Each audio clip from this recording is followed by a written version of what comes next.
What's going on, true believers? May the 4th be with you. Revenge of the 5th. This is the May. However, you want to celebrate Star Wars Month. Welcome to another episode of One Shot. I am your host, Mr. J.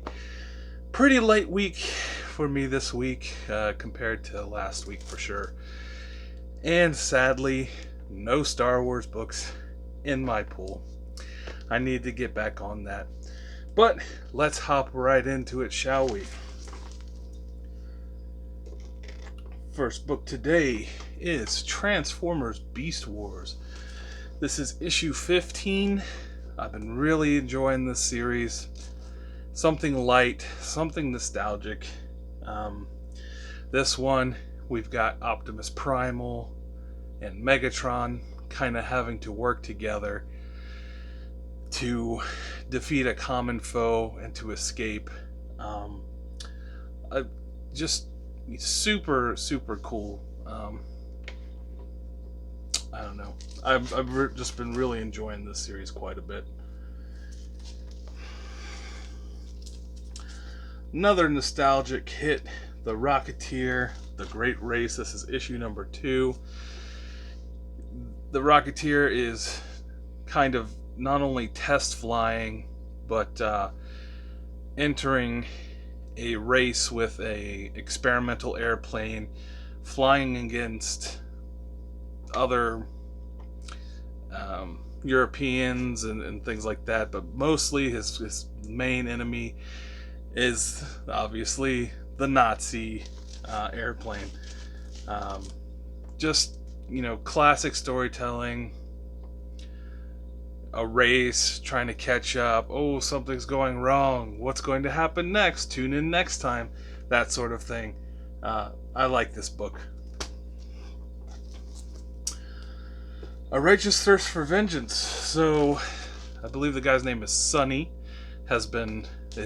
Where he's been staying with Xavier has been found out. And the guy that's been tracking them down is leading Xavier away. I guess he wants to kill him some way, but is kind of stopped by the guys that hired him. Some internal conflict ensues, and now Sonny is on his way hunting down Xavier again. This series has been really good. Usually not a dialogue heavy book, which is really good. A lot of it, again, told through the artwork. Yeah, really great storytelling. Oops.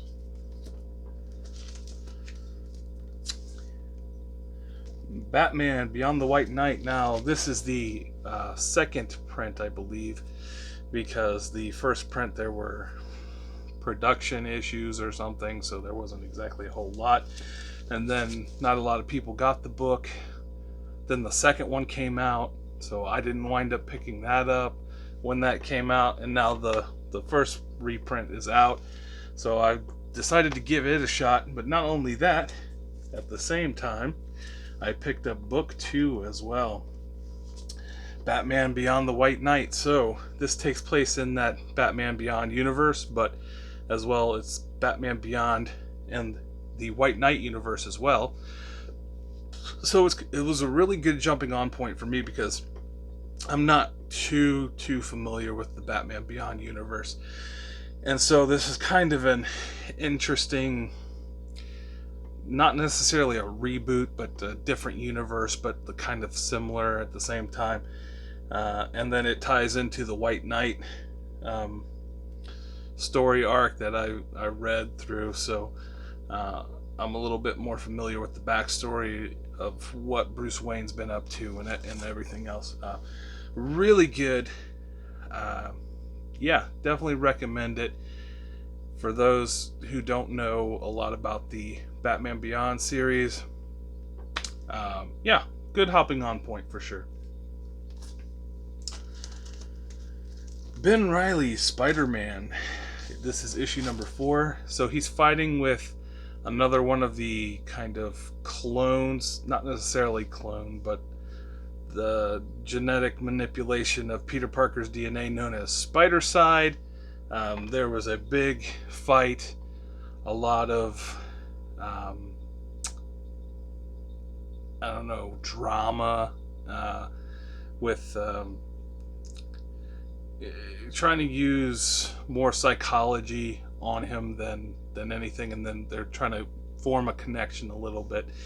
But he thinks that Spider-Side is gone, but spoilers, in the end, Spider-Side is still there and manipulating behind the scenes. Thought the story arc was really good. Spider-Side has become more of like a Clayface type character. I don't remember if he's ever always been like that, but he can kind of make other, kind of split himself off and create different personalities and control them. Kind of cool, but we've seen it before. Spider-Man 2099 Exodus.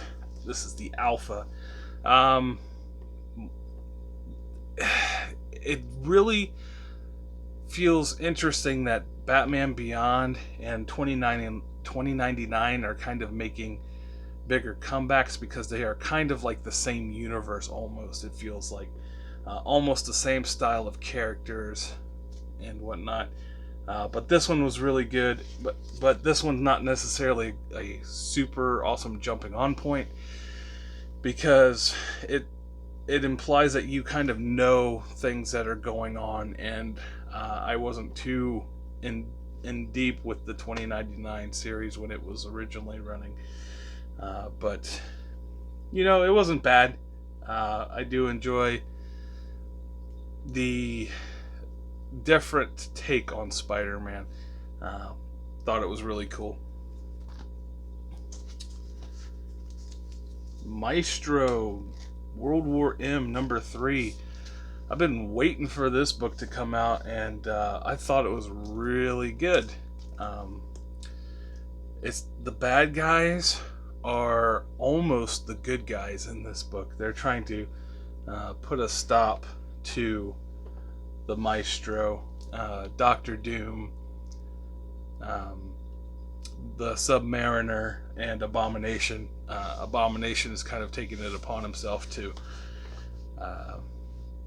fight the Hulk, well, the Maestro, but he's not really fighting back. He's kind of just submitting and just trying to take, just get him to kill him, it seems like.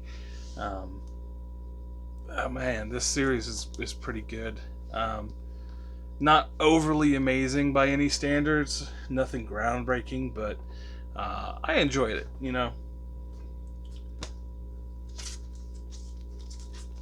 Another Batman book, Flashpoint Beyond. So Batman has been trying, if there was the Zero issue, Batman was trying to bring Barry Allen to become the Flash in his universe, because he knows that he can go back and change time to where he and Martha die as opposed to Bruce Wayne. And I keep getting Submariner and Aquaman confused in my brain. So it's Aquaman in this book is kind of trying to take over the world. He thinks Aquaman put a hit out on Barry Allen. Turns out in this book it wasn't him. Wonder Woman is also hating the human race, as well as Aquaman, and was captured. She's now free.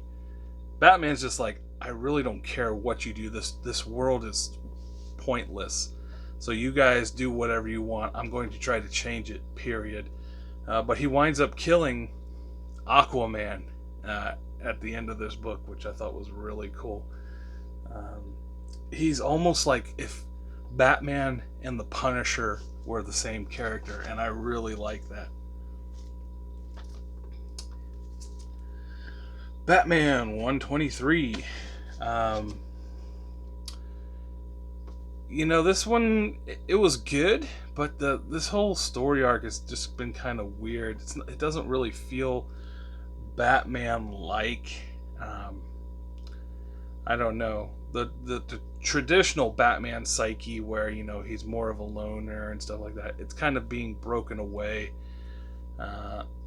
and he's putting a lot more trust into people, which I guess is good. It's good character development and stuff, but it just doesn't feel like Batman to me. And it just seems like there's a lot less Batman involved, and it's just more Bat family stuff. It's okay. It's been good since Tynion hopped off, but is it where I want it to be? Not really. I want something a little bit darker for a Batman book. And now something I got in the mail, Invaders number 19. There's I'm not going to say the names and stuff, you can read that for yourself. It's a very bad man on the cover. The YouTube algorithm doesn't tend to like his name so much, so I won't read it. But I thought this book was kind of interesting. Nothing really major key, except I think the second appearance of like a Union Jack character, the second Union Jack maybe. I'm not sure, I can't remember what it is.